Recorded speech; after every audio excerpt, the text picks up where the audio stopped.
Moi, je suis venue à la bande dessinée un peu, non pas par hasard, parce que j'en lisais énormément quand j'étais enfant au Liban, mais je m'étais jamais dit que j'allais devenir dessinatrice, ni même auteur de BD.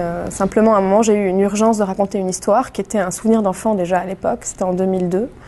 Et donc j'ai commencé à écrire des phrases, et très vite j'ai eu besoin de dessiner.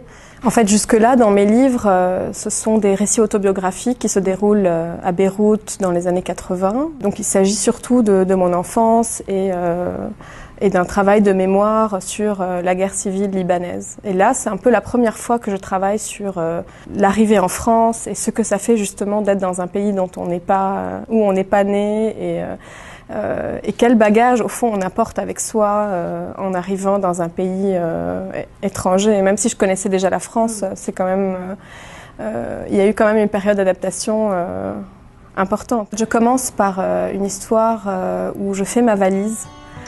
Donc je suis encore à Beyrouth et c'était en 2004, j'avais 23 ans et en fait j'avais droit à un bagage de 23 kilos, comme par hasard. Je commence l'histoire en me disant que ah tiens c'est rigolo, c'est un peu comme si j'avais droit à 1 kilo d'affaires personnelles par année vécue au Liban. J'avais l'impression à chaque fois que j'ajoutais quelque chose dans cette valise de répondre à la fameuse question quand porteriez-vous avec vous si vous deviez aller sur une île déserte Et la première histoire se termine sur l'idée qu'à aucun moment je me suis dit que Paris était tout sauf une île déserte. Ensuite, dans les autres histoires, je suis en France et j'observe.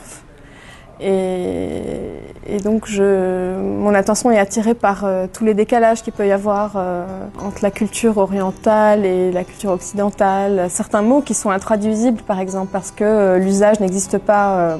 Ce fameux naïm en arabe qui est une expression quotidienne qu'on utilise très souvent pour, alors ça va vous amuser peut-être, mais pour féliciter en gros quelqu'un qui s'est fait couper les cheveux ou qui s'est bien rasé la barbe, ou même quelqu'un qui sort du bain tout simplement. Et quand je suis arrivée en France, j'avais des copains qui, quand ils se faisaient couper les cheveux, j'avais envie de leur dire naïm, sauf que bon, c'était impossible.